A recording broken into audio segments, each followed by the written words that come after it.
Today I'm installing a remote start for a 2013 Chevy Equinox. The model for this remote start is the idat-astart CMHCXA0. This has to be flashed first. You'll need a USB cable that will plug into there, go to your computer. You'll have to go to the website. I believe it's idatalink.com, and then you have to register for an account, go through the steps of choosing your type of remote start, your vehicle, and then you flash it by sending that information to this device. Then it's ready to use. There. I kind of did it without doing the flash because it didn't come with the instructions in the box. So my call to support staff, after they had the car all apart, realized you have to flash it first. So if they don't send you this, you'll have to get one from them, from the place you bought it, or from the internet. It's just a typical 5-pin USB cord, and hooked up to your computer, and you got to use Windows Internet Explorer browser, not Firefox, Chrome, or Safari. It has to be Internet Explorer. So hopefully that helps a little bit. I'd already had everything hooked up and it wasn't working right, so I had to figure that out. All right, so step one, well, tools you'll need basically are here. You need a torque, star bit, screwdriver, flat tip screwdriver, 7mm socket, 10mm socket. Step one is you have to put the key in the ignition. Pop this up here on both sides. There is a torque screw on both sides, this side and the other side, and one more right here. Take all 3 screws out.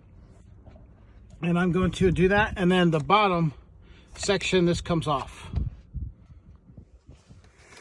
Now once you get the bottom out, you release this, pull the steering wheel out, move it up. It'll help you get these out of there much easier. This is where the T-harness will go. So you take the 7mm, get one here, one here. I've already unscrewed them. Screw that out. And then this, as you see, it just pops in with these right to here. It comes out fairly easy.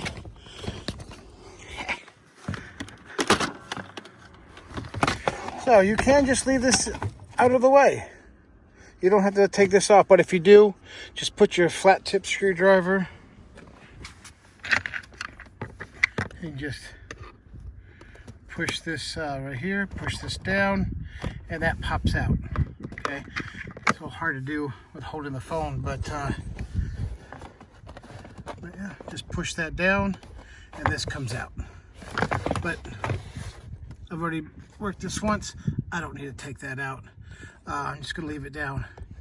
Now this comes down here, and you take this one out.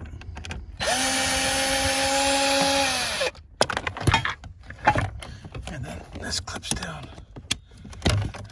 That does get out. I had already pre-wired this at once because, like I said, about the flashing of the device. So I've already got some of the wires already attached. You're going to need to take this off. It's got 2 screws that hold this on. And spot number 1, I have already placed the green wire into that spot there. It's attached to spot number 1 here.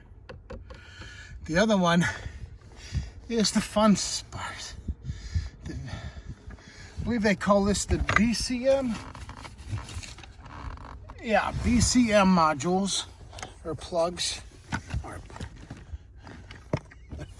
are all the way up in there. There they are. You can barely see, they're all different colors. The white, green, blue, black, pink and brown. Yeah, hard to get out because those wires right there are jumbled and tightened. But the white one is all the way on the top, and I've already got the white wire, the black dots, tapped into the light blue one per instructions there. Whew. That one was tough. That took me the longest just because of the location. So now I'm going to take the T-harness and I'm going to connect it up to here. Very easy. Just got to take this red clip here. Got to pry this red clip down.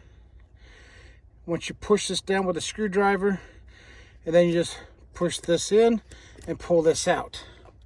This one pulls right out, and then you attach these wires to the T-harness, and then the T-harness adapters go in these other spots, and that's it.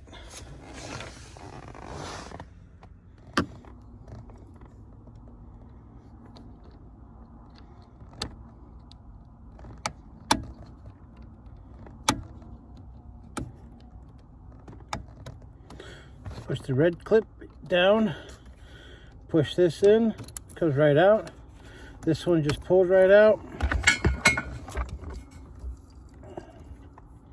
Got the T-harness. That clips into there. This one clips into here.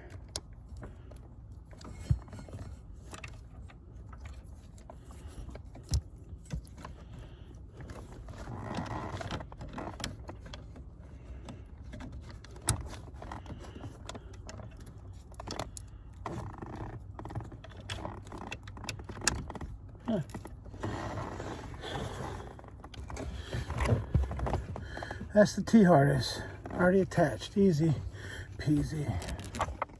So what I've done was I've connected, this is the T-harness where this connects to the module here.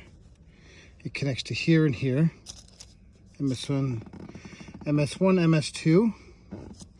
And the T-harness is what connects to there. This is just where we just connected just now.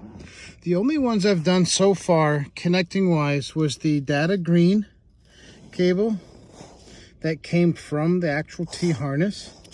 So I attached that to the spot number 1. And the light blue one that was in the white BCM that I showed, spot number 22. That one was the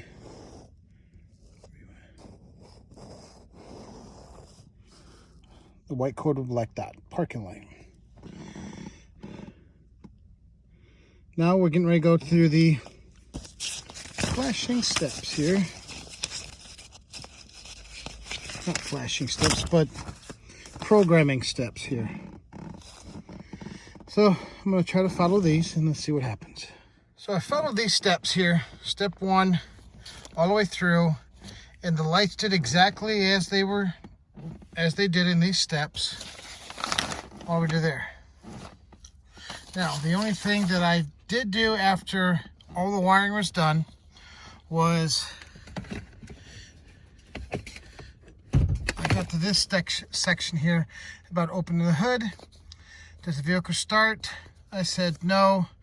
And then I had to go through and install the wire. I did a temporary gray wire for the moment. And I installed it here, put the sticker here. You have to run a ground wire, which did not come in with it. So I ran a ground wire around here and attached it between the washer and the nut there. And where's my remote?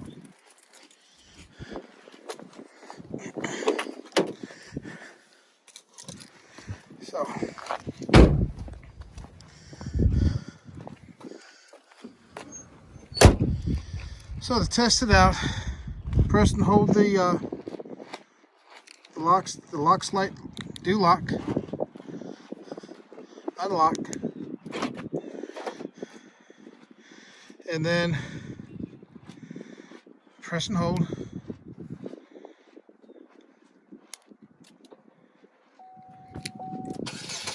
She starts up. Open the hood.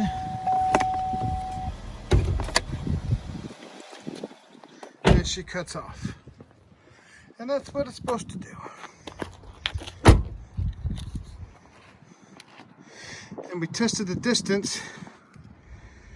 It does work pretty good far distance. And that's with just the antenna being right down there.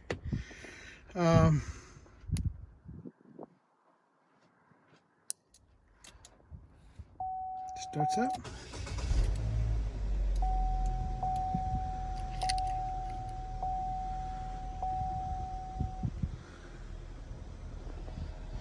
The only thing, it just doesn't lock the doors. So if you press on the brake pedal or open the hood, it'll cut off. Or you can just get in, turn the key, and then off you go.